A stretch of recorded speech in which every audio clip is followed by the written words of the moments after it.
Sir ഞാൻ പറയുന്ന കേൾക്കത്തില്ലേ? Okay. Hi all, very good morning to one and all. I am Leah. I am the coordinator of this career guidance seminar. Welcome to the career guidance webinar on the opportunity in sports organized by Stella College, Ramamangalam. Let me say a few words about the institution. Stella College is a self-sustaining college affiliated to Mahatma Gandhi University. Our college offers bachelor's in computer application and taxation, and master's program in commerce, human resource management. Also, we provide fully residential CMA at our campus. First of all, I would like to welcome each and everyone for this program. Principal Dr. Paul V. Matthew, resource person Sijin BT, and all other participants. I would like to welcome our principal Dr. Paul V. Matthew for welcome.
Thank you so much, sir.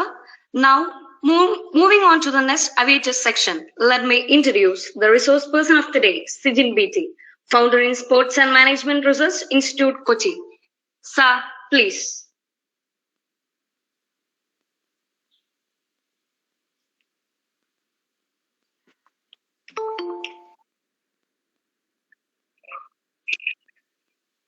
സാറിന്റെ micro of ആണ്. Okay. Sorry. Thank you, Leah. Thank you, Paul, sir. Welcome. കേക്കാം. Okay. Thank you, friends. Actually, it is a great privilege for me to lead this kind of a webinar related to sports career. So actually, I want to tell you something. It's a munnaripana. See, lokathe developed countries, നമ്മുടെ European countries അല്ലെങ്കിൽ America പോലുള്ള രാജ്യങ്ങളിൽ sports is providing total employment around 1 to 4% is contributed by sports. But unfortunately, if you take the case of India, even though sports is a sunrise industry, our sports is giving just 0.05% of total employment. In that, more number of people or sports persons are working in government service or public sector like railway, customs, under sports quota. We cannot say they are earning from sports, but we are classifying them as they are working in sports. So that's the unfortunate thing related to India. But as I told, it is a sunrise industry. It is growing day by day. So there are a lot of opportunities or every day is creating in the sports industry. So before that, actually, we need to understand how the jobs are created in sports industry. So actually, if you take till 1970s, across the world, sports persons were getting peanuts. That means they are getting very less salary. But the introduction of broadcasting, sports broadcasting, and the introduction of sports endorsement, sports marketing, sports management, even sports trade unionism in America, all these factors actually changed the sports forever. In Europe and in America, the sports persons started getting millions and billions because they were celebrities. They become celebrities. Initially, the people, just thousands of people were watching a game in a stadium, closed stadium. But when the broadcasting came, at a time, crores and crores of people across the globe is watching a game. So that got the attention of marketing people. So they started investing a lot of money in sports marketing. So that made these athletes celebrities. But unfortunately, in India, till 1980s, most of our sports persons were getting peanuts. The same thing, the same story. Because the Olympians, the people who are participating in Olympics were not allowed to make any money from sports. If they make money from sports, they used to ban these people from Olympics. Because amateurism was the key word in Olympics at that point of time. But in 1980s, that scenario changed. They adopted, or Olympics adopted the professionalism. They allowed professional players. Okay. Second, the big thing happened in football. There was a deal between Horst Dassler and FIFA. Because of the deal, the Coca-Cola and other big corporate chains started sponsoring sports. So that was a big breakthrough. Because of that, FIFA become rich. So whatever they get, they used to share it with their associations, and they'll help the athletes or football players to grow. So likewise, another thing which happened in India. So till 1980s, most of our athletes or football players or basketball players, so some of these players used to get government jobs, or they used to play for government services like Kerala Police, Customs, SBT, so kind of banks. They used to give some employment for these players. So that was the basic earnings of these players. But in 1980s, so our parents used to say, so what you are going to make from sports? So their question was, or their doubt was genuine. But after 1980s, in 1983, India won the World Cup cricket. So since that 1983, cricket became the national game of India. And talking about cricket has become a fashion. In many movies, our dear Sukumari Chechi used to play a role of a society lady who is talking about cricket. She used to ask, so how many goals Sunil Gavaskar scored or Kapil Dev scored? Okay, because she don't know about cricket, but as a fashion or to show her social status, she was talking about cricket. Then 1987, the World Cup happened in India. During the 1987 World Cup, we realized, or our parents realized, for one sixer, the player is getting 1,000 rupees. And 1 4, the player is going to get, our player was getting 500 rupees. Actually, that was like a real motivator for our parents. Oh, getting 1,000 rupees for 1 6. So at that point of time, 1,000 was a very big money. Or 500, even 500 was a very big money. So our parents attracted to cricket, and they used to say, okay, you go and play cricket and be Kapil Dev. So that was a trend at that point of time. So our parents and our kids to cricket academies. Cricket became a fashion. So cricket started giving good sum to its players. Then the BCCI become the superpower of sports after the introduction of Mark Muscarens. So he was the agent of Sachin Tendulkar. In 1995, he represented Sachin and he made Sachin a real billionaire. So at that point of time, our parents, then IPL. So when the IPL came, so many other players got good amount of money from sports. So, now so many players are, even from Kerala, is playing in Indian team, IPL teams. They are making millions and billions from sports. And then the ISL came. So till that time, our parents or the top level people in the society were not interested in football.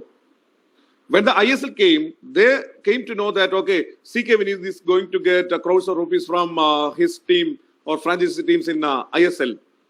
So now, if you go to a football academy in Kerala, you can see so many BMW, Benz, and other Porsche cars. Because even the rich people, they are sending their kids for playing football. So that's the one revolution actually happened in the world sports or Indian sports. So now our parents know kids can make money from playing. So they are sending their kids to play. And if you go Bangalore, Hyderabad, and the bigger cities, you can see the parents, they are sending their kids to academies for 24 hours without they sending them to regular schools. They are doing open school. They are going for open school, and 24 hours they are doing, or 365 days, they are engaging in sports training or coaching. It is happening in so many games such as badminton, tennis, squash, other kind of single table tennis. You can see this kind of a system or this kind of a style in southern states, like Madras, even Bangalore, Hyderabad, not in Kerala. Actually, Kerala, we are a little bit laggards, or we are a late accepting people. So it will also going to happen in Kerala very soon, because the last year, I think 2 years back, the Kerala government gave 10 lakh rupees as a prize money to PV Sindhu. Okay, think about 10,000 rupees. That's a big money. 10 lakh rupees. That's a very big money. And if you win an Olympics medal, you will get 75 lakh rupees from government of India. If you win a silver medal, you will get 50 lakh rupees from government of India. Apart from that, the state governments, different state governments will show, okay, give. Even the poor Kerala government, they will also give 10 lakh rupees to the these celebrities or these winning gold medalists. Actually, this is what is happening in sports coaching or sports players. So, but everyone can't become athletes or successful athletes because the still in India the sports is in an emerging stage. But apart from that, you can see a lot of other industries, other segments, which is working aligned with sports, or how the sports become a rich industry abroad. So, first of all, you have to understand what is sports management. Actually, if taking care of sports management, actually sports management ആണ് നമ്മളുടെ ഈ sports പേഴ്സൺസിനെ ഒരു rich അല്ലെങ്കിൽ celebrity ആക്കി മാറ്റുന്നത്. They are the people who are organizing the leagues. They are the people who are managing the clubs. They are the people who are managing the players. They are the people who are analyzing the performance of athletes. So they are the people who are promoting different games, different types of games in grassroots level. So like that, there are more than around 18 segments or different kind of job profiles are available in sports management. Actually, if you are a normal graduate or a BCom graduate or yeah.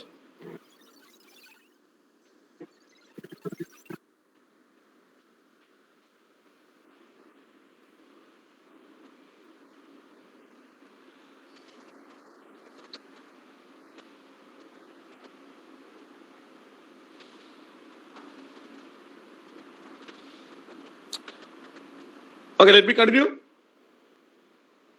Shall I continue? Yes. Yeah, please. So അങ്ങനെ നമ്മുടെ പറഞ്ഞ നമ്മൾ ഇത്രയും വ്യത്യസ്തമായുള്ള മേഖലകളിൽ actually sports management രംഗത്തുള്ള ആൾക്കാർ പ്രവർത്തിക്കുന്നുണ്ട്. So വേറെ അറൌണ്ട് 18 ഡിഫറെന്റ് ആയിട്ടുള്ള ജോബ് പ്രൊഫൈൽസ് അല്ലെങ്കിൽ designations we can see in sports management. So അതിൽ തന്നെ if you are taking sports analytics, so that's a different area. If you are very much interested in sports and you are very much interested in mathematics or statistics, you can become a successful sports analyst. അപ്പൊ അതിന്റെ ഒരു profile എന്ന് പറയുന്നത്, you know Harsha Bhogle, the very famous sports analyst. Actually, he is doing the sports analysis of the game, analysis of the players. Like that, these sports analyst people are working with ESPN kind of media companies. They are working with Cricket HQ kind of sports data company. Okay, the sports data company is doing.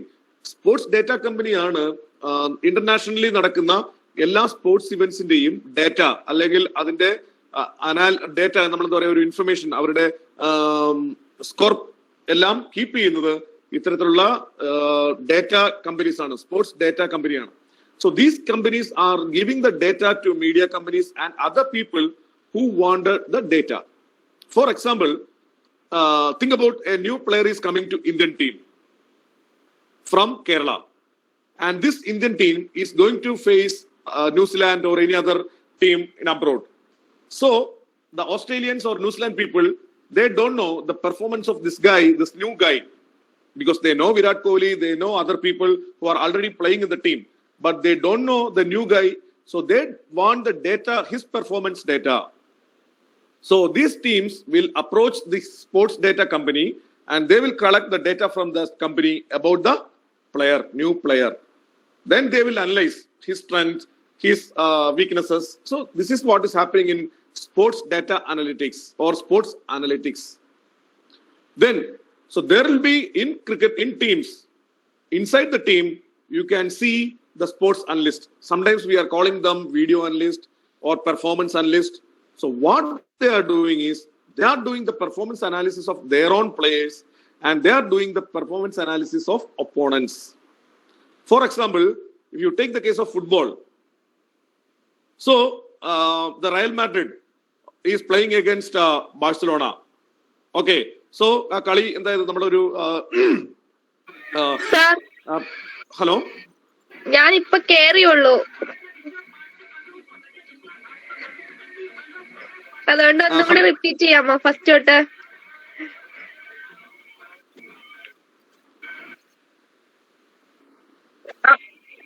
Okay okay sir. ഈ okay class നമ്മളൊരു interfere ചെയ്യരുത്, സാറിന് ഒരു ബുദ്ധിമുട്ടായിരിക്കും. അത് last നമ്മളൊരു section provide ചെയ്യും, അപ്പൊ പറഞ്ഞാൽ മതി. Okay miss. ഓക്കെ നമ്മളൊരു പെനാൽറ്റി കിക്ക് എടുക്കുന്നു. സോ നമ്മുടെ റയൽ മാഡ്രിഡിനെതിരെ മെസ്സിയാണ് പെനാൽറ്റി കിക്ക് എടുക്കാൻ വരുന്നതെങ്കിൽ ബിഫോർ ദാറ്റ് ഈ റയൽ മാഡ്രിഡിലുള്ള ഡാറ്റ അനലിസ്റ്റ് അല്ലെങ്കിൽ അവരുടെ sports analyst, so they will give information about Messi's style of taking penalty kick. Okay, Messi normally penalty kick എടുക്കുന്നത് ഈ സൈഡിലോട്ടാണ്. So goal keeper has to jump to that side. അങ്ങനെയുള്ള ഒട്ടനവധി information actually the sports analyst are sharing with the team. So അങ്ങനെയുള്ളത് നിങ്ങൾക്ക് data ഞാൻ പറഞ്ഞ പോലെ സ്റ്റാറ്റിസ്റ്റിക്സിലാണ് താല്പര്യമെങ്കിൽ you can become a sports analyst. Then if you are interested in law or if you are interested in managing players, you can become a sports agent. ഈ sports agent എന്ന് പറയുന്ന വ്യക്തിയാണ് actually helping the players to become millionaires or billionaires. കാരണം ഒരു കളിക്കാരന് വേണ്ടി argue ചെയ്യുന്ന, അവരുടെ salary negotiate ചെയ്യുന്ന, അവരുടെ വർക്കിംഗ് കണ്ടീഷൻസ് നെഗോഷിയേറ്റ് ചെയ്യുന്ന, ഇങ്ങനെയുള്ള കാര്യങ്ങളെല്ലാം ചെയ്യുന്നത് ഒരു സ്പോർട്സ് ഏജന്റ് ആണ്. സോ നമുക്കറിയാം നമ്മളുടെ സച്ചിൻ കളിച്ചുകൊണ്ടിരുന്ന സമയത്ത് വളരെ ഒട്ടനവധി കമ്പനികൾ സച്ചിനെ എൻഡോഴ്സ് ചെയ്തിരുന്നു. അപ്പൊ സച്ചിൻ റിട്ടയർ ചെയ്യുമ്പോൾ സ്വാഭാവികമായിട്ടും കമ്പനികൾ എന്ത് ചെയ്യും, പുതിയ ആൾക്കാരെ തേടിപ്പോവും. അങ്ങനെ സച്ചിന്റെ ആ ഒരു ഫിനാൻഷ്യൽ സ്റ്റെബിലിറ്റി അല്ലെങ്കിൽ എന്താ പറയാ ഏർണിങ്സ് കുറയുന്നു. അപ്പൊ ആ സമയത്ത് സച്ചിൻ യഥാർത്ഥത്തിൽ ഇപ്പൊ മാനേജ് ചെയ്യുന്നത് സച്ചിന്റെ സ്വന്തം കമ്പനിയാണ്, SRT എന്ന് പറയുന്നത് സ്വന്തം കമ്പനിയാണ്. സോ അവരെന്ത് ചെയ്യുന്നു, അവർ നോക്കുകയാണ് സച്ചിൻ എവിടെയൊക്കെയാണ് ഇനി പൈസ ഉണ്ടാക്കാനുള്ള ഒരു ഓപ്പർച്യൂണിറ്റി എന്ന് പറയുന്നത്. So they understood Sachin can associate with ISL. So അങ്ങനെ സച്ചിൻ ISL-ഉമായിട്ട് അസോസിയേറ്റ് ചെയ്യുന്നു. അങ്ങനെ Sachin become the brand ambassador or the celebrity associated with Kerala Blasters. Then during that time, Sachin become the brand ambassador of Kerala sports in so many events, national games, then some other events. So Sachin was the brand ambassador. So why Sachin is participating? So for that Sachin is getting money. Okay, so ഈ കാര്യങ്ങളെല്ലാം manage ചെയ്യുന്നത് actually ഏജന്റുമാരാണ്. Then in sports teams you can see ആ ടീമിനെ manage ചെയ്യുന്ന managers ഉണ്ട്. Then you can see leagues, പുതുതായിട്ട് ലീഗുകളെ മാനേജ് ചെയ്യുന്ന മാനേജർമാരുണ്ട്. സോ അങ്ങനെ ഈ സ്പോർട്സുമായിട്ട് ബന്ധപ്പെട്ട അതിന്റെ ബിസിനസ്സുമായിട്ട് ബന്ധപ്പെട്ട A to Z കാര്യങ്ങളും ചെയ്യുന്നത് സ്പോർട്സ് മാനേജ്മെന്റ് വിദഗ്ധരാണ്. ഓക്കെ, അപ്പൊ ഈ സ്പോർട്സ് മാനേജ്മെന്റ് ഒരു സബ്ജക്റ്റ് ആയിട്ട് വന്നിട്ട് കുറച്ച് വർഷങ്ങളെ ആയിട്ടുള്ളൂ, ഒരു 50-53 വർഷങ്ങളെ ആയിട്ടുള്ളൂ. It is started in 1966 in Oahu University in USA as an independent subject. Okay. Then second is sports engineering. So actually I think നിങ്ങൾ അധികം പേരും ഒരു എഞ്ചിനീയറിംഗ് ബാക്ക്ഗ്രൗണ്ട് ഉള്ളവരായിരിക്കില്ല. സോ അതുകൊണ്ട് തന്നെ അതിനെക്കുറിച്ച് ഞാൻ കൂടുതലായിട്ട് വിശദീകരിക്കുന്നില്ല. എങ്കിലും what the sports engineers are doing, ഒന്ന് സ്പോർട്സ് എഞ്ചിനീയേഴ്സ് ആണ് നമ്മൾ ഇന്ന് കാണുന്ന കളിക്കോപ്പുകൾ രൂപകൽപ്പന ചെയ്യുകയും കളിക്കോപ്പുകൾ നിർമ്മിക്കുകയും കളിക്കോപ്പുകൾ മെയിൻറ്റെയിൻ ചെയ്യുകയും ചെയ്യുന്നത്.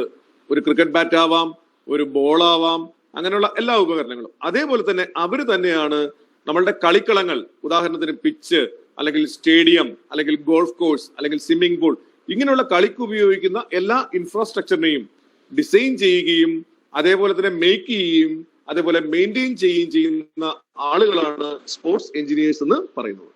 സോ പലപ്പോഴും യഥാർത്ഥത്തിൽ ഫോറിൻ ടീമുകളുടെ ഒളിമ്പിക്സിലും അല്ലെങ്കിൽ വേൾഡ് കപ്പിലും ഒക്കെ നോക്കുകയാണെങ്കിൽ നമ്മൾ ഫോറിൻ ടീംസിന്റെ കൂടെ അവരുടെ കൂടെ സ്പോർട്സ് എഞ്ചിനീയർ ഉണ്ടാവും. എന്തിനാണ് സ്പോർട്സ് എഞ്ചിനീയർ ഉണ്ടാവുന്നത് എന്ന് പറഞ്ഞു കഴിഞ്ഞാൽ, നോർമലി നമ്മുടെ ഇന്ത്യയിലെ ഒരു താരം അവർക്ക് പറ്റിയ ഒരു ഷൂ കടയിൽ നിന്ന് വാങ്ങിക്കുകയാണ് ചെയ്യുന്നത്, അല്ലെങ്കിൽ അവരെ സ്പോൺസർ ചെയ്യുന്ന കമ്പനി അവർക്കൊരു ഷൂ കൊടുക്കും.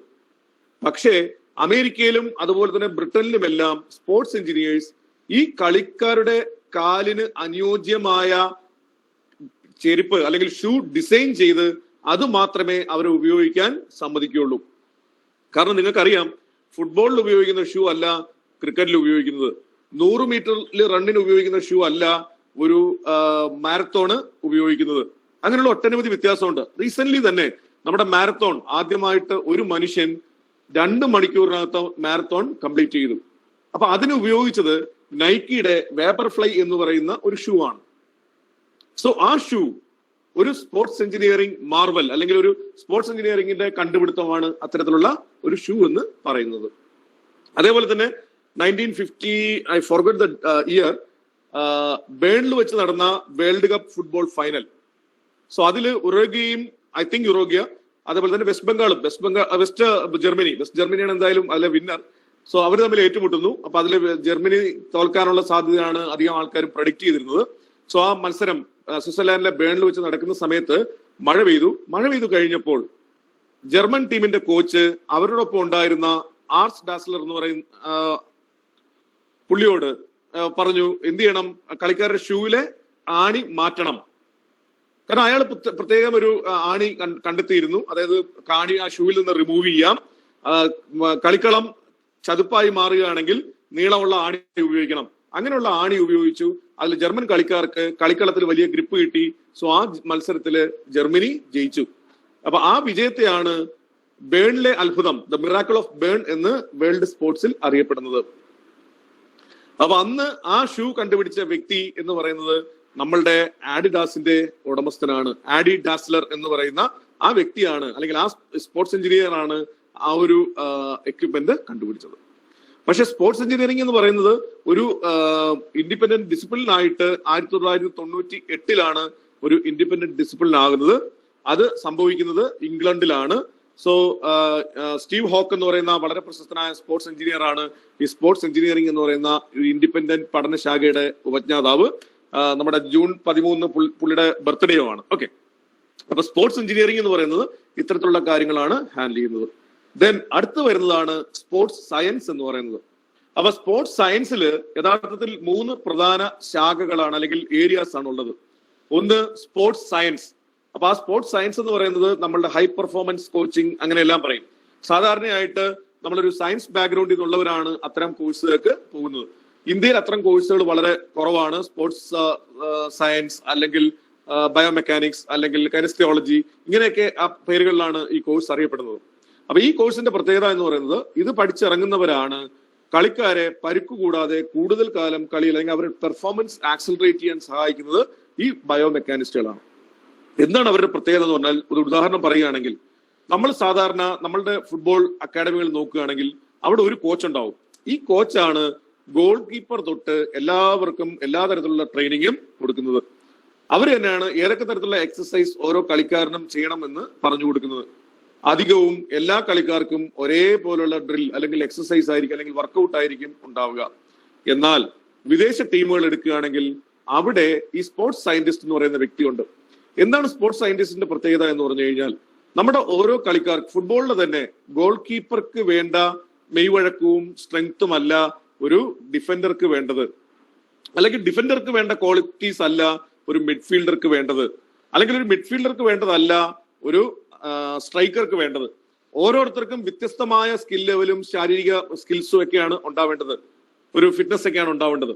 അപ്പൊ അത് മനസ്സിലാക്കി അവർക്ക് ഓരോരുത്തർക്കും അനുയോജ്യമായ ട്രെയിനിങ് നൽകുന്നത് അല്ലെങ്കിൽ ഫിസിക്കൽ ട്രെയിനിങ് നൽകുന്നതാണ് ഈ ഹൈ പെർഫോമൻസ് കോച്ച് അല്ലെങ്കിൽ ബയോമെക്കാനിസ്റ്റ് എന്ന് പറയുന്ന ജോലിയുടെ പ്രത്യേകത എന്ന് പറയുന്നത്. അത് ഇല്ലാത്തത് കൊണ്ടാണ് യഥാർത്ഥത്തിൽ നമ്മളുടെ കളിക്കാർക്ക് അത്രത്തോളം ഒരു ഇന്റർനാഷണൽ ലെവലിൽ ദീർഘകാലം പെർഫോം ചെയ്യാൻ പറ്റാത്തത്, അല്ലെങ്കിൽ മികച്ച പെർഫോമൻസ് പലപ്പോഴും യൂറോപ്യൻ രാജ്യങ്ങളുമായിട്ട്. ഏഷ്യയിലൊക്കെ നമ്മൾ മത്സരിക്കുമ്പോൾ ഏഷ്യാഡ് നമ്മൾ 10-15 മെഡലൊക്കെ നമ്മൾ ഏഷ്യാഡിൽ നേടും. പക്ഷേ ഒളിമ്പിക്സിൽ വരുമ്പോൾ നമ്മൾ ഒന്നുമല്ലാതായി തീരുന്നതിന് കാരണം യൂറോപ്യൻ രാജ്യങ്ങളും ഓസ്ട്രേലിയ പോലുള്ള രാജ്യങ്ങളും അതേപോലെ തന്നെ അമേരിക്കയും എല്ലാം ഇത്തരം ആൾക്കാരെ അല്ലെങ്കിൽ ഇത്തരം സ്പോർട്സ് സയന്റിസ്റ്റുകളെ ഭയങ്കരമായിട്ട് ഡിപ്പെൻഡ് ചെയ്യുന്ന രാജ്യങ്ങളാണ്. ഓക്കെ, അപ്പൊ അതിൽ സ്പോർട്സ് സയന്റിസ്റ്റ് എന്ന് പറഞ്ഞാൽ ഇപ്പൊ ജോലി പലയിടത്തും ഇന്ത്യയിൽ വന്നിട്ടുണ്ട്. കേരളത്തിൽ എത്തിയിട്ടില്ല. ബാംഗ്ലൂരിലുണ്ട്, ഹൈദരാബാദിലുണ്ട്, ഒറീസയിലുണ്ട്, ഗുജറാത്തിലുണ്ട്. ഇങ്ങനെ പലയിടത്തും ഈ ജോലിക്ക് ഇന്ന് വളരെ വലിയ ഡിമാൻഡ് ഉണ്ട്. കാരണം പ്ലേയേഴ്സിന്റെ കൂടെ അവർ വർക്ക് ചെയ്യുന്നുണ്ട്. രണ്ടാമത്തതാണ് സ്പോർട്സ് ന്യൂട്രീഷനിസ്റ്റ്. അപ്പൊ സ്പോർട്സ് ന്യൂട്രീഷനിസ്റ്റ് എന്ന് പറയുന്നത് നമ്മൾ സാധാരണ ന്യൂട്രീഷനിസ്റ്റ് എന്ന് പറഞ്ഞാൽ എന്ത് തരത്തിലുള്ള ഫുഡ് കഴിക്കണം അങ്ങനെയുള്ള കാര്യങ്ങളൊക്കെ പറഞ്ഞു കൊടുക്കുന്ന ആളാണ്. അപ്പൊ സ്പോർട്സിലെ ന്യൂട്രീഷനിസ്റ്റിന്റെ പ്രത്യേകത എന്ന് പറയുന്നത് ഓരോ കളിക്കാർക്കും അവരുടെ DNA അനുസരിച്ച് അല്ലെങ്കിൽ അവർ അതുപോലെ തന്നെ അവരുടെ പെർഫോമൻസ്, അവർ 100 മീറ്ററിലാണ് പങ്കെടുക്കുന്നതെങ്കിൽ ഏത് തരത്തിലുള്ള ഫുഡാണ് അവർ കഴിക്കേണ്ടത്, മാരത്തോൺ ആണെങ്കിൽ ഏത് തരത്തിലുള്ള ഫുഡാണ് അവർ കഴിക്കേണ്ടത്, അല്ലെങ്കിൽ വേറെ ഏതെങ്കിലും ഇവന്റ് ഇതാണെങ്കിൽ അവർ ഏത് തരത്തിലുള്ള ഫുഡാണ് കഴിക്കേണ്ടത് എന്ന് നിശ്ചയിക്കുന്നത് ഒരു സ്പോർട്സ് ന്യൂട്രീഷനിസ്റ്റ് ആണ്. അത് ആ കളിയുടെ പ്രത്യേകത മാത്രമല്ല, അതേപോലെ തന്നെ കളിക്കാരന്റെ DNA കൂടെ അനലൈസ് ചെയ്തിട്ടാണ് അവർക്ക് വേണ്ട ഫുഡ് നിശ്ചയിക്കുന്നത്. അപ്പൊ അത്രക്കാരുടെയും ഡിമാൻഡ് വളരെ കൂടുതലാണ്. Then sports psychologist. ഇപ്പൊ സ്പോർട്സ് സൈക്കോളജിസ്റ്റ് എന്ന് പറഞ്ഞാൽ കഴിഞ്ഞ കുറച്ച് ദിവസങ്ങളായിട്ട് നമ്മളുടെ പത്രങ്ങളിൽ വരുന്ന വാർത്തകളാണ്. ഒന്ന് വിരാട് കോഹ്ലി പറഞ്ഞു, വിരാട് കോഹ്ലി ഇടയ്ക്ക് എന്തോ ഓസ്ട്രേലിയൻ ടൂർ കഴിഞ്ഞപ്പോൾ പുള്ളി മാനസികമായിട്ട് തകർച്ചയുണ്ടായി. സോ അങ്ങനെ പ്രൊഫഷണൽ സപ്പോർട്ട് നേടി അങ്ങനെയാണ് വീണ്ടും തിരിച്ചു വന്നത്. അതേപോലെ തന്നെ സച്ചിൻ പറഞ്ഞു, സച്ചിൻ എത്രത്തോളം കാലം ക്രിക്കറ്റ് കളിച്ചിരുന്നോ അത്രത്തോളം കാലം സച്ചിന് മാനസിക സംഘർഷം ഉണ്ടായിരുന്നു. കാരണം നമുക്കറിയാം സച്ചിൻ 90ാമത്തെ റൺസ് എടുത്തതിന് ശേഷം 100ാമത്തെ റൺസ് എടുക്കാൻ സച്ചിൻ എത്ര സമയം എടുത്തിരുന്നു, എത്ര ബോൾ വേസ്റ്റ് ചെയ്തിരുന്നു. സച്ചിൻ 99ാമത്തെ സെഞ്ചുറി അടിച്ചതിന് ശേഷം 100ാമത്തെ സെഞ്ചുറി അടിക്കാൻ ഏകദേശം 1.5 വർഷത്തോളം എടുത്തിരുന്നു. കാരണം സച്ചിന്റെ മാനസിക സംഘർഷം ആയിരുന്നു. ഓക്കെ, അപ്പൊ അത്തരത്തിൽ അതേപോലെ തന്നെ ഇപ്പൊ നമ്മുടെ ഒസാക്ക, നമ്മുടെ ഫ്രഞ്ച് ഓപ്പണുമായിട്ട് ബന്ധപ്പെട്ട ഒരു ടെന്നീസ് പ്ലെയറുടെ കാര്യം നമ്മൾ കേട്ടിട്ടുണ്ട്, ഒസാക്കയുടെ കാര്യം കേട്ടിട്ടുണ്ടാവും. ഇങ്ങനെയുള്ള താരങ്ങളെ കളിയിൽ അവർ മാനസിക സംഘർഷം അനുഭവിക്കുമ്പോൾ അവരെ അതിൽ നിന്നും തിരിച്ചു കൊണ്ടുവരാൻ ശ്രമിക്കുന്നത് സ്പോർട്സ് സൈക്കോളജിസ്റ്റ് ആണ്.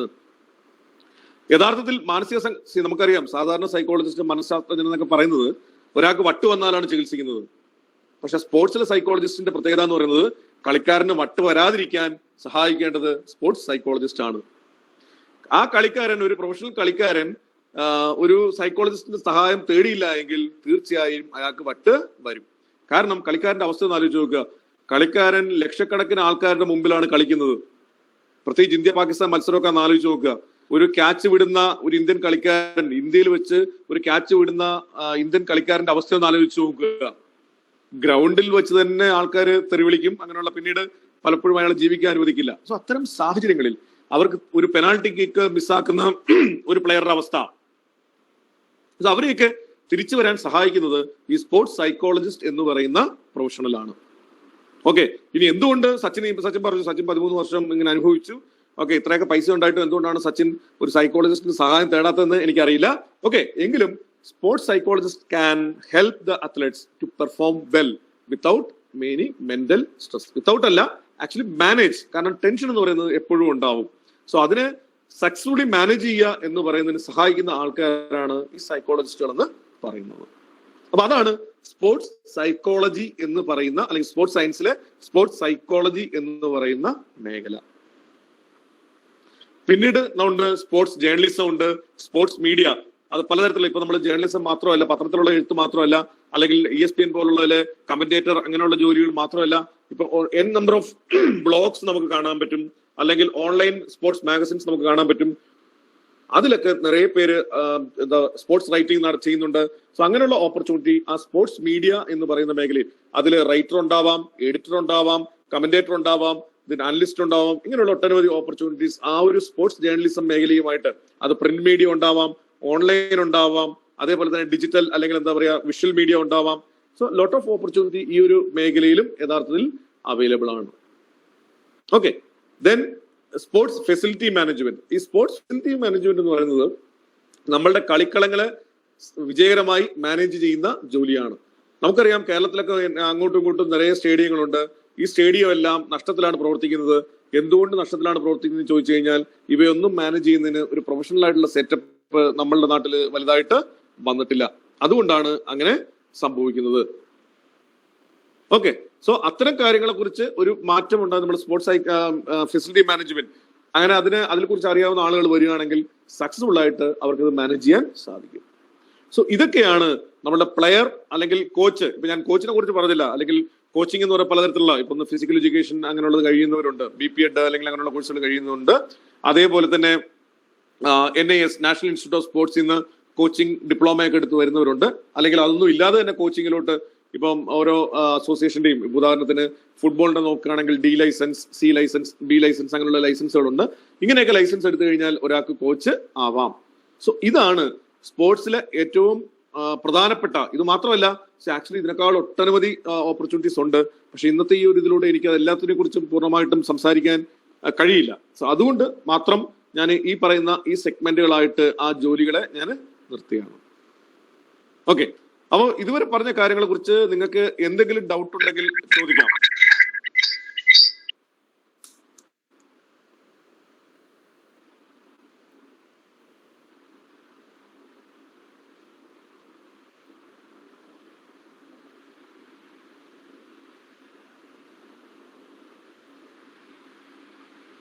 സാർ ഇതുവരെ എടുത്ത ക്ലാസ്സിൽ ആർക്കെങ്കിലും എന്തെങ്കിലും ഡൗട്ട് ഉണ്ടെങ്കിൽ നിങ്ങൾക്ക് ചോദിക്കാവുന്നതാണ്. എങ്കിൽ മാത്രമാണ് സാറിന് നെക്സ്റ്റ് സെക്ഷനിൽ എടുക്കാൻ പറ്റത്തുള്ളൂ.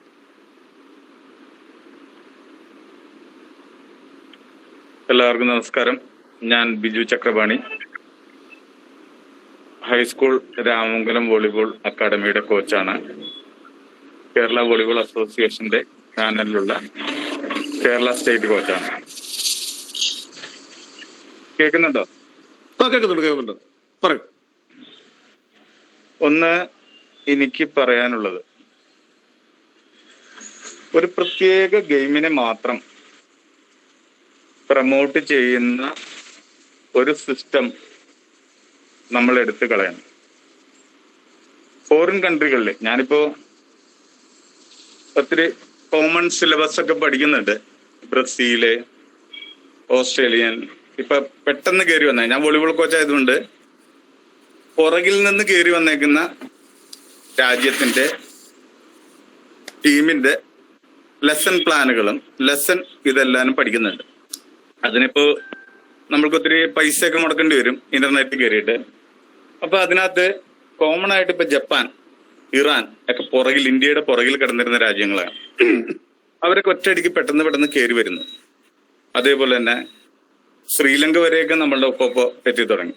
അപ്പൊ അവര് അതിനകത്ത് അവരുടെ സിസ്റ്റം, അപ്പൊ അതിനകത്ത് ഇപ്പൊ വോളിബോളിലെ ഏറ്റവും ടോപ്പായി നിൽക്കുന്ന ഒരു രാജ്യമാണ് ബ്രസീൽ. അപ്പൊ ബ്രസീലിന്റെ ലെസൺ പ്ലാൻ പഠിക്കാൻ ഇടയായി. ഈ ഒരു മാസത്തിന് മുമ്പ് എന്റെ കുട്ടികളെ ട്രെയിൻ ചെയ്യാനായിട്ട്. അപ്പൊ ഞാൻ അത് പഠിക്കാനുള്ള കാര്യം എന്ന് വെച്ചിട്ടുണ്ടെങ്കിൽ എങ്ങനെ കുട്ടികളെ സ്പീഡാക്കാം. അത് ഞാനൊരു 3-4 മാസത്തിന് മുമ്പ് പഠിച്ചു. അതിന്റെ റിസൾട്ട് എനിക്ക് കിട്ടി. ഞാൻ ഈ തവണ എറണാകുളം ജില്ല എന്റെ കുട്ടികളാണ് വിൻ ചെയ്തത്. 20 വർഷത്തിന് ശേഷം ഞാൻ ട്രെയിൻ ചെയ്ത കുട്ടികളാണ് എറണാകുളം ജില്ല മിനി ചാമ്പ്യൻഷിപ്പ്, അതായത് അണ്ടർ 40. അതായത് ഗ്രാസ് റൂട്ട് ലെവലിൽ മാത്രം നമ്മൾ പരിശ്രമിച്ചാൽ മാത്രമേ നമുക്ക് ഹൈ റീച്ചിലോട്ട് പോകാൻ പറ്റുള്ളൂ. ആ ഒരു ലെസൺ ഞാൻ മനസ്സിലാക്കി. അപ്പൊ അത്തരത്തിലുള്ള ഒരു ട്രെയിനിങ് മെത്തേഡ് ഞാൻ അവരിൽ ഇംപ്ലിമെന്റ് ചെയ്തപ്പോൾ അവർ നമ്പർ 1 ആയി എറണാകുളം ജില്ലയിൽ. അതിന്റെ സ്റ്റേറ്റ് ചാമ്പ്യൻഷിപ്പ് കഴിഞ്ഞിട്ടില്ല, അപ്പോഴേക്കും കൊറോണ വന്നു. അപ്പോ ആ ഒരു സാഹചര്യം ഇപ്പൊ നിലനിൽക്കുന്നത്. എനിക്ക് തോന്നുന്നു എറണാകുളം ജില്ലാ ടീമിന്റെ കോച്ച് എന്നെയാണ് പ്രപ്പോസ് ചെയ്തേക്കണെന്ന് തോന്നുന്നുണ്ട്. അപ്പോ അതൊക്കെ നിൽക്കട്ടെ. അപ്പോ അങ്ങനെ ഒരു മാറ്റം നമ്മൾ പല രാജ്യങ്ങളിലും അതിനകത്ത് ബ്രസീലിയൻ എബിലിറ്റി ഓഫ് കോച്ചിന്റെ എബിലിറ്റി അതിനകത്ത് അവര് ഒരു 3-4 പാരഗ്രാഫായിട്ട് അല്ലെങ്കിൽ ഒരു 3-4 ഒരു ചാപ്റ്റർ ആയിട്ട് തന്നെ അവര് ഇത് ചെയ്തിട്ടുണ്ട്. അതിനകത്ത് അവര് പറഞ്ഞേക്കുന്നത് വെച്ചിട്ടുണ്ടെങ്കിൽ you find A better seed എന്നാ പറഞ്ഞേക്കുന്നത്. You find A better seed, then you make environment, then you make അതിന് പറ്റുന്ന വളങ്ങളും കാര്യങ്ങളൊക്കെ നിങ്ങൾ ഉണ്ടാക്കുക. അതായത് ഒരു കർഷകനായിട്ടാണ് ഒരു കോച്ചിനെ ഉപയോഗിച്ചേക്കുന്നത്. അത് എനിക്ക് തോന്നുന്നത് ബ്രസീലിയൻ കൾച്ചർ എന്ന് വെച്ചിട്ടുണ്ടെങ്കിൽ ബ്രസീലിയന് ഫുട്ബോളിൽ വന്നേക്കുന്ന എല്ലാവരും റിമോട്ട് ഏരിയ എന്ന് വന്നേക്കുന്നവരാണ്. ഒരു നല്ലൊരു എസ്റ്റാബ്ലിഷ് സിറ്റിയിൽ നിന്ന് വന്നേക്കുന്ന പ്ലേയേഴ്സ് അല്ല ബ്രസീലിയൻ ഫുട്ബോൾ ടീമിൽ. അത് ഫൈൻഡ് ഔട്ട് ചെയ്താൽ മനസ്സിലാവും. അവിടുത്തെ ഗോത്രങ്ങളിൽ നിന്ന് വന്നേക്കുന്ന പ്ലേയേഴ്സാണ്. അപ്പൊ അവിടെ ചെന്നിട്ട് അവരെ ഗ്രാസ് റൂട്ട് ലെവൽ, അതായത് ഒരു ഗ്രാസ് റൂട്ടിൽ അണ്ടർ 7 തുടങ്ങി അവരെ കളക്ട് ചെയ്തിട്ട് കൊണ്ടുവരിക. ആ കളക്ട് ചെയ്ത് കൊണ്ടുവന്നിട്ട് അവരെ ഒരു ഫുട്ബോൾ പ്ലെയർ ആക്കാനല്ല അവർ കൊണ്ടുവരുന്നത്. അതാണ് സ്പോർട്സ് അക്കാഡമി എന്നാണ് അവര് പറയുന്നത്. ഫുട്ബോൾ അക്കാഡമി അവിടെ ഇല്ല. സ്പോർട്സ് അക്കാഡമിയിലാണ് വോളിബോളിനും കോച്ചസ് ഉണ്ടാവും, ഫുട്ബോളിനും കോച്ചസ് ഉണ്ടാവും, അത്ലറ്റിക്സിനും കോച്ചസ് ഉണ്ടാവും. ക്രിക്കറ്റ് എനിക്ക് അവിടെ കളിക്കുന്നില്ല എന്നുണ്ട്. പിന്നെ മറ്റുള്ള ഗെയിംസിനൊക്കെ ഉള്ള കോച്ചസ് ഉണ്ടാവും. അപ്പോൾ ഒരു ബെറ്റർ സീഡ് ഫൈൻഡ് ഔട്ട്, അതായത് ഒരു നല്ലൊരു വിത്ത് പിടിക്കുക. അത് ആർക്കാണ് കൊടുക്കുന്നത്, ഏത് കർഷകനാണ് കൊടുക്കേണ്ടതെന്ന് അവിടുത്തെ സ്പോർട്സ് അക്കാഡമിയാണ് തീരുമാനിക്കുന്നത്. അതിന് ഏറ്റവും വലിയൊരു ഉദാഹരണമാണ് ഹുസൈൻ ബോൾട്ടും മെസ്സിയും. മെസ്സി വന്നത് അത്ലറ്റിക് ആണ് വന്നത്. മെസ്സി എന്തായി? ഫുട്ബോൾ പ്ലെയർ ആയി. ഹുസൈൻ ബോൾട്ട് ഫുട്ബോൾ പ്ലെയർ ആവാൻ വന്നു. ഹുസൈൻ ബോൾട്ട് എന്തായി? ഹുസൈൻ ബോൾട്ട് ഒരു അത്ലറ്റിക് ആയി മാറി. അപ്പൊ അവിടുത്തെ നമ്മളുടെ ഇന്ത്യയുടെ ഏറ്റവും വലിയൊരു ശാപം എന്ന് പറയുന്നത്, നമ്മൾ ക്രിക്കറ്റിനെ പ്രൊമോട്ട് ചെയ്യുന്നു, ഫുട്ബോളിനെ പ്രൊമോട്ട് ചെയ്യുന്നു, അത് വോളിബോൾക്കാരെ പ്രൊമോട്ട് ചെയ്യുന്നു, അത്ലറ്റിക്കിനെ പ്രൊമോട്ട്. അതൊരു ആ സിസ്റ്റമേ എടുത്ത് നമ്മൾ കളയണം. നമ്മൾ എടുക്കേണ്ടത് ഗ്രാസ് റൂട്ട് ലെവലില് നല്ല ആരോഗ്യമുള്ള കുട്ടികളെ സ്പോർട്സിലോട്ട് കൊണ്ടുവരിക. ദെൻ യു ഡിസൈഡ്, അതായത് ആഫ്റ്റർ 10 ഡിസൈഡ് ചെയ്യണം അവൻ എന്താകണമെന്ന്. ബാസ്കറ്റ് ബോൾ പ്ലെയർ ആകണോ, ഫുട്ബോൾ പ്ലെയർ ആകണോ, അത്ലറ്റിക്സ് ആകണോ, അതല്ലെങ്കിൽ വോളിബോൾ പ്ലെയർ ആകണോ എന്ന് ആ കോച്ചാണ് ഡിസൈഡ് ചെയ്യേണ്ടത്. നമ്മൾ പാരന്റ്സ്, എന്നെ ശ്രവിക്കുന്ന പാരന്റ്സ് ഉണ്ടെങ്കിൽ ശ്രദ്ധിക്കാന്ന് വെച്ചിട്ടുണ്ടെങ്കിൽ, നിങ്ങൾ ആദ്യമേ ചെയ്യേണ്ടത് നിങ്ങളുടെ മക്കളെ നിങ്ങൾ ഒരു സ്പോർട്സിനോട്ട് കണക്ട് ചെയ്യുക. എഡ്യൂക്കേഷനെ പോലെ തന്നെ ഫിസിക്കൽ എഡ്യൂക്കേഷന് ഇമ്പോർട്ടന്റ് കൊടുക്കുക. അതിനകത്ത് നിങ്ങൾക്ക് ഉണ്ടാകുന്ന കുറെ ഗുണങ്ങളുണ്ട്. ഒന്ന്, ഒരു ബെറ്റർ ഷീൽഡ് അവനെ പ്രൊട്ടക്ട് ചെയ്യും. ഒരു ബെറ്റർ ഷീൽഡ്, ആ ബെറ്റർ ഷീൽഡ് എന്ന് പറയുന്നത് സ്പോർട്സ് ആണ്.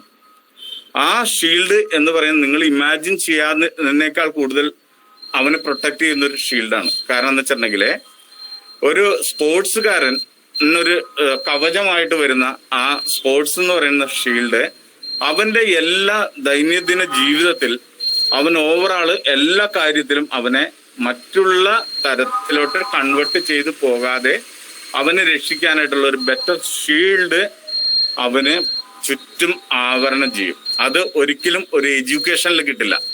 അതുകൊണ്ടാണ് നമ്മൾ ശ്രദ്ധിക്കുക, ഒരു സ്പോർട്സുകാരൻ ഒരു ഫിസിക്കൽ എഡ്യൂക്കേഷനിലോട്ട് വന്നൊരു കുട്ടി നശിച്ചു പോകുന്നത് എനിക്ക് തോന്നുന്നത് ഒരു 5% ഉണ്ടാവുള്ളൂ.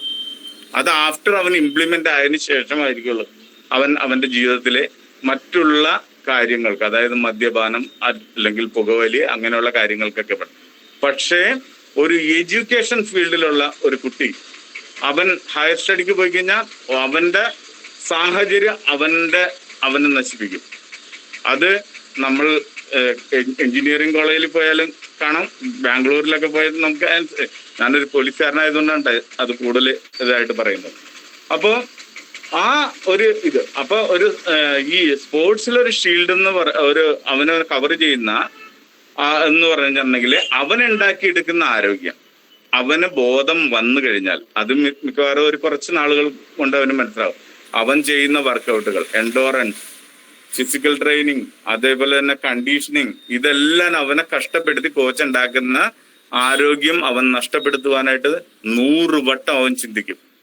കാരണം എന്ന് വെച്ചിട്ടുണ്ടെങ്കിൽ അവൻ കഷ്ടപ്പെട്ട് ഗ്രൗണ്ടിൽ നിന്ന് ഉണ്ടാക്കിയെടുക്കുന്നതാണ്. അപ്പോൾ അത്തരത്തിൽ വളരുന്ന കുട്ടികൾക്ക്, ഇന്ന് പണ്ടത്തെ കുട്ടികളെ പോലെയല്ല, ഇന്നൊരു കുട്ടി എന്ന് വെച്ചിട്ടുണ്ടെങ്കിൽ ഒരു പ്ലെയർ ആയി കഴിഞ്ഞിട്ടുണ്ടെങ്കിൽ അവൻ ചിന്തിക്കുന്നത് എന്റെ കോ പ്ലെയേഴ്സ്, അതായത് എന്റെ കൂടെ കളിക്കുന്ന പ്ലെയേഴ്സിനേക്കാളും സീനിയർ ആയിട്ടുള്ള റാങ്കിൽ എനിക്ക് പ്രൊമോട്ട് ചെയ്യാം. ഇപ്പൊ ഒരു പോലീസിലൊരു 2 പ്ലെയേഴ്സിനെ എടുക്കണം, ഇന്ത്യൻ കളിച്ച 2 പ്ലെയേഴ്സിനെ എടുക്കുകയാണെങ്കിൽ, ആ 2 പ്ലെയേഴ്സിനെ എടുക്കുകയാണെങ്കിൽ ഒന്ന് 10ാം ക്ലാസ്സുകാരനാണോ, ഒന്ന് ഡിഗ്രിക്കാരനാണെങ്കിൽ അവൻ SI ആയിട്ട് ഡയറക്റ്റ് കൊടുക്കും, ഇവനെ കോൺസ്റ്റബിൾ ആയിട്ട് കൊടുക്കും. അപ്പൊ അവൻ അതിനെപ്പറ്റി ബോധവാനാണ്. കാരണം പഠിച്ചേ പറ്റൂ. കാരണം അല്ലെങ്കിൽ എന്റെ കൂടെ കളിക്കുന്ന പ്ലെയർ SI ആയിട്ടിരിക്കുമ്പോൾ ഞാൻ കോൺസ്റ്റബിൾ ആയിട്ട് കയറേണ്ടി വരും. 2 പേർക്കും ജോലി കിട്ടും. അപ്പൊ അതിനെപ്പറ്റി ഇവരൊരു ഫൈറ്റിംഗ് മെന്റാലിറ്റി. ഇതുവരെയുള്ള എന്റെ ലൈഫിലെ ഞാൻ 14ാമത്തെ വയസ്സിൽ വോളിബോൾ തുടങ്ങിയാണ്. 18ാമത്തെ വയസ്സിൽ ജോലി, 18 വയസ്സും 5 ദിവസം ഉള്ളപ്പോൾ എനിക്ക് ജോലി കിട്ടിയ ഒരു വ്യക്തിയാണ്. അപ്പൊ അതിന്റെ ഒരു എക്സ്പീരിയൻസ് വെച്ചിട്ട് ഞാൻ പറയുകയാണ്, ഈ ഒരു ഘട്ടം ഒരു കുറച്ച് നാൾ കഴിയുമ്പോൾ സ്പോർട്സിലോട്ട് വന്നവർ വീണ്ടും വീണ്ടും പഠിക്കാൻ തയ്യാറായിട്ടുള്ള പ്ലെയേഴ്സിനെ എനിക്കറിയാം. എന്റെ സീനിയർ ആയിട്ടുള്ള ഇന്ത്യൻ പ്ലെയറായ ശരത് കോശിക്ക്, ഇന്ത്യൻ വോളിബോൾ ആയിട്ട് ബന്ധപ്പെട്ടിട്ടുള്ള ആൾക്കാർക്ക് ഇത് മനസ്സിലാവും. അദ്ദേഹം പഠിച്ചുകൊണ്ടേയിരുന്നു. ഇത് കൂടുതൽ പഠിച്ചുകൊണ്ടിരിക്കുന്ന, കളി കഴിഞ്ഞാൽ ഉടനെ തന്നെ പഠിത്തമാണ്. കാരണം എന്താണ്, അയാളെക്കാളും കൂടുതൽ റാങ്കിലുള്ളവരെ മുകളിൽ കയറാനായിട്ട്. അപ്പൊ അത്തരത്തിലുള്ള ഒരു ടെൻഡൻസി സ്പോർട്സ് പ്ലെയേഴ്സിനുണ്ടാവും. അപ്പൊ കുട്ടികളുടെ പാരന്റ്സ് നമ്മൾ എന്താ ചെയ്യേണ്ടതെന്ന് വെച്ചിട്ടുണ്ടെങ്കിൽ, നമ്മൾ ആദ്യം ചെയ്യേണ്ടതെന്ന് വെച്ചിട്ടുണ്ടെങ്കിൽ ഗ്രാസ് റൂട്ട് ലെവൽ അതായത് ലോ ഹണ്ടിങ്, ഏജ് ഹണ്ടിങ്, അതായത് ഒരു 7 വയസ്സിന് താഴെയുള്ള കുട്ടികളെ നമ്മൾ ഗ്രൗണ്ടിലോട്ട് എത്തിക്കുക. ഗ്രൗണ്ടിലോട്ട് എത്തിച്ചു കഴിഞ്ഞിട്ട് ആ കുട്ടികളെ നമ്മൾ, അതായത് അവർ ഏത് ഇപ്പൊ LKG ആണോ UKG ആണോ ഒക്കെ പഠിക്കുന്ന ആ സ്കൂളുകളിൽ തുടങ്ങി വോളിബോൾ അത് പറയാൻ പാടില്ല, സ്പോർട്സിനെ പറ്റി അവരെ ഇൻട്രസ്റ്റഡ് ആക്കി എടുക്കുക, അവരെ പാരന്റ്സിനെ ബോധവാന്മാരാക്കി എടുക്കുക. ആ പാരന്റ്സ് ബോധവാന്മാരായി കഴിഞ്ഞാൽ ഓട്ടോമാറ്റിക്കലി ഇപ്പൊ എന്തോരം പാരന്റ്സ് എന്താ, നിങ്ങൾ 10ാം ക്ലാസ്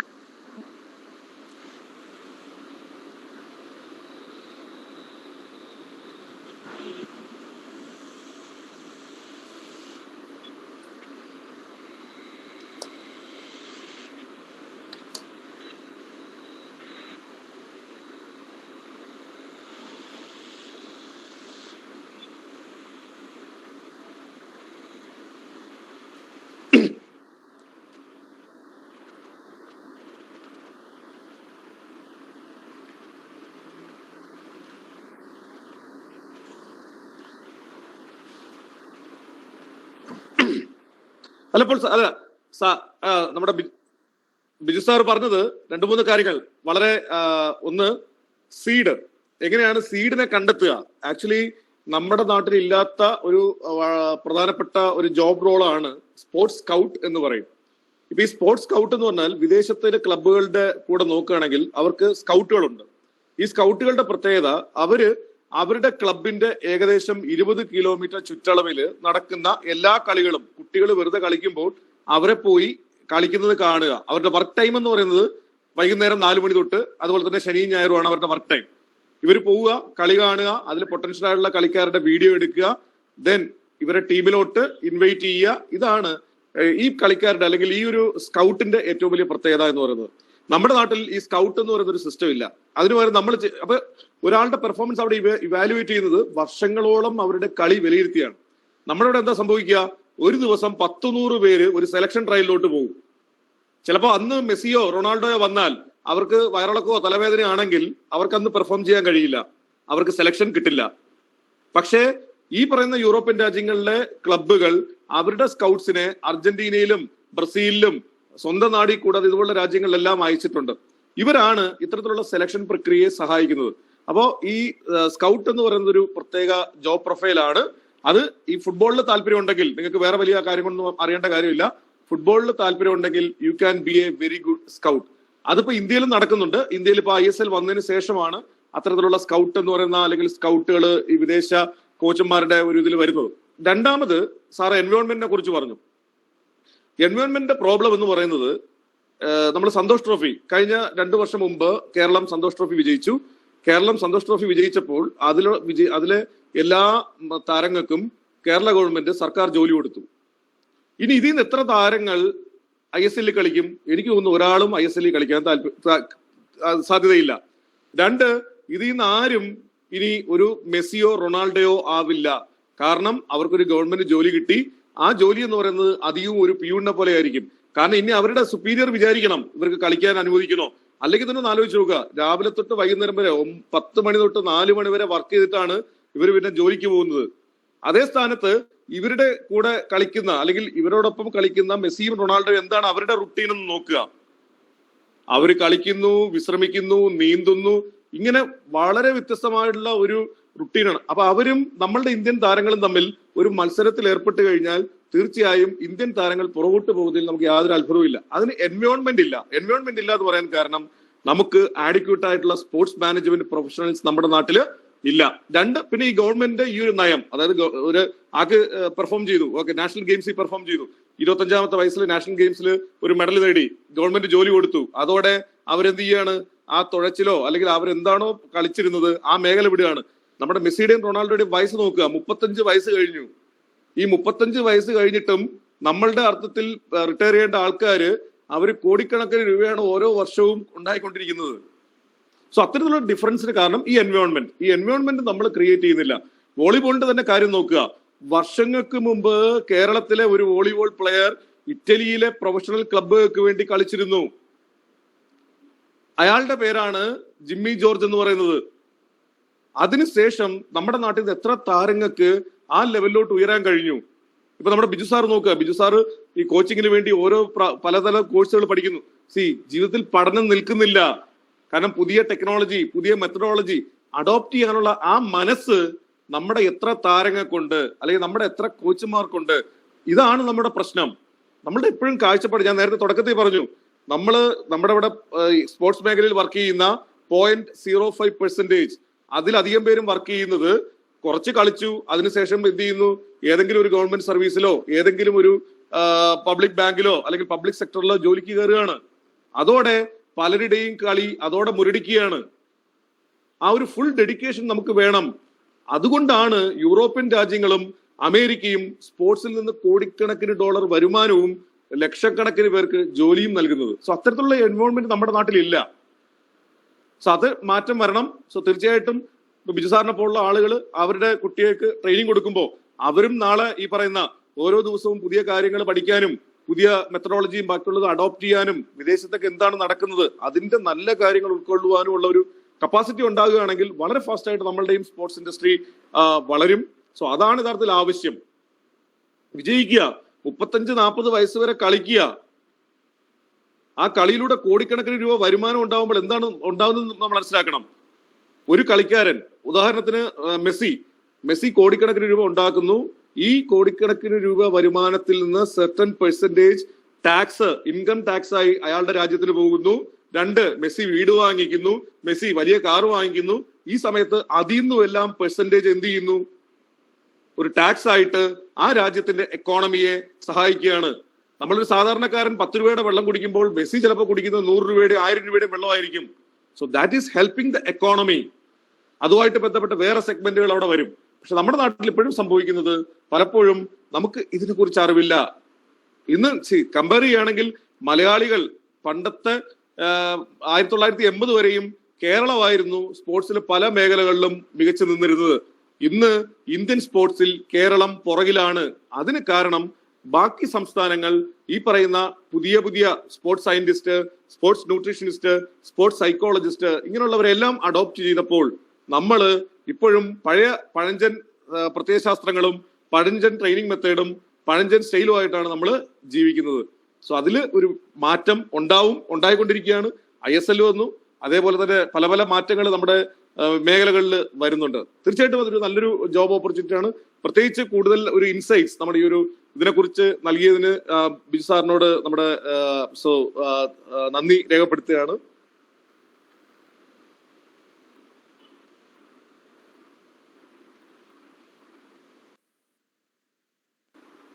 ആർക്കെങ്കിലും വേറെ എന്തെങ്കിലും ഡൗട്ട് ഉണ്ടെങ്കിൽ ചോദിക്കാം.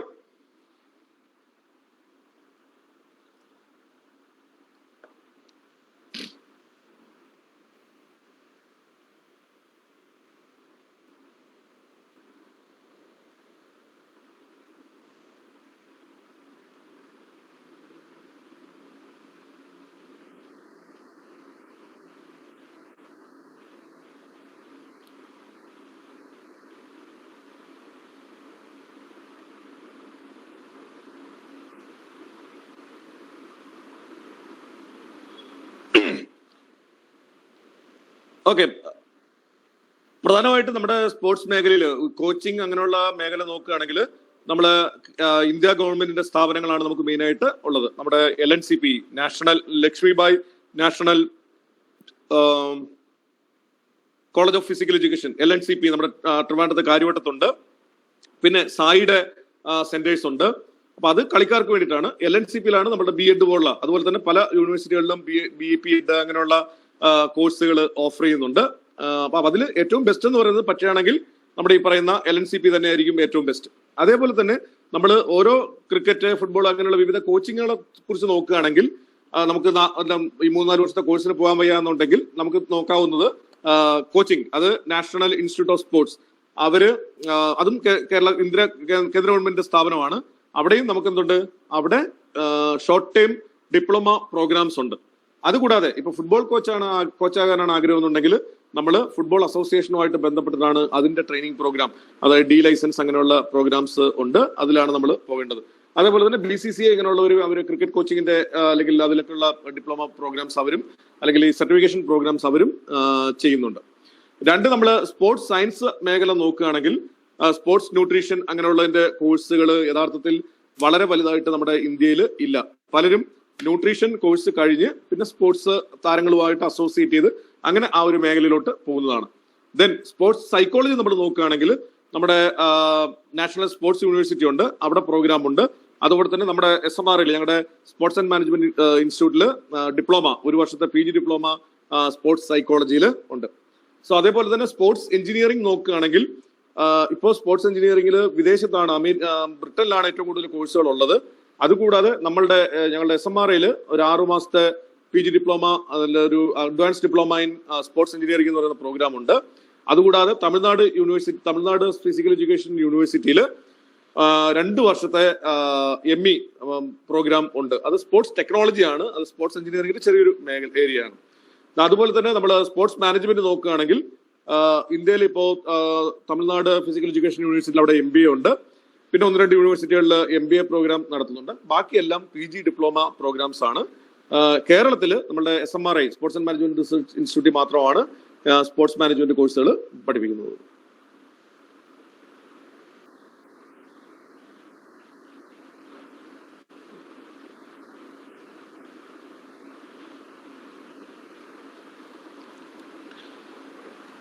പഠിക്കുന്നത് എവിടെ എന്നുള്ളതല്ല പ്രസക്തി. അത് നമ്മൾ ഏത് രീതിയിലുള്ള, ഫോർ എക്സാമ്പിൾ നമ്മൾ വിദേശത്ത് പഠിക്കുമ്പോൾ നമ്മളുടെ ഒരു സ്പോർട്സ് സൈക്കോളജി പ്രോഗ്രാം പഠിക്കുന്നതിന് ഒരു 14-15 ലക്ഷം രൂപ ചെലവ് വരും. ഇന്ത്യയിൽ പഠിക്കുന്നതിന് അത് ഏകദേശം 1 ലക്ഷം രൂപയുടെ അടുത്ത് മാത്രമേ ചെലവ് വരുള്ളൂ. രണ്ട്, ഈ പഠിച്ചു കഴിഞ്ഞിട്ട് നമുക്ക് ഫോറിനില് ഇന്ത്യൻ ആൾക്കാർക്ക്, നമ്മുടെ അത് ഓരോ രാജ്യങ്ങളുടെയും ഇപ്പോഴത്തെ നിലവിലെ സാഹചര്യം അനുസരിച്ചിരിക്കും നമുക്കവിടെ ഒരു ഇന്ത്യക്കാരന് അല്ലെങ്കിൽ വിദേശ രാജ്യത്തുള്ള ആൾക്ക് അവിടെ എംപ്ലോയ്മെന്റ് കിട്ടുന്നത്. പക്ഷെ ഇന്ത്യയിൽ പഠിച്ചിരിക്കുന്ന ആൾക്കാണെങ്കിൽ ഇന്ത്യയിൽ എന്തായാലും ജോബ് അങ്ങനെയുള്ള കാര്യങ്ങൾ കിട്ടും. രണ്ട്, വിദേശത്ത് പഠിച്ചു എന്ന് പറഞ്ഞതുകൊണ്ട് ഇവിടെ സാലറി കൂടുതൽ കിട്ടാനുള്ള സാധ്യത ഇല്ല.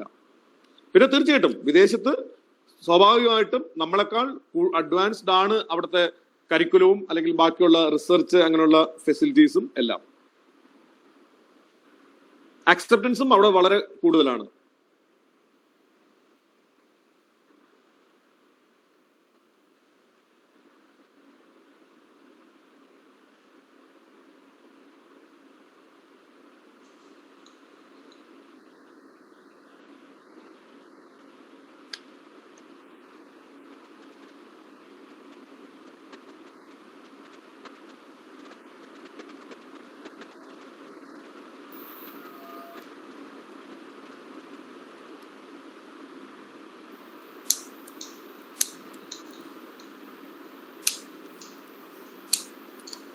ഇപ്പോൾ എന്തെങ്കിലും ഡൗട്ടോ കാര്യങ്ങളോ ഉണ്ടെങ്കിൽ ഡയറക്റ്റ് സാറിനോട് ചോദിക്കാം.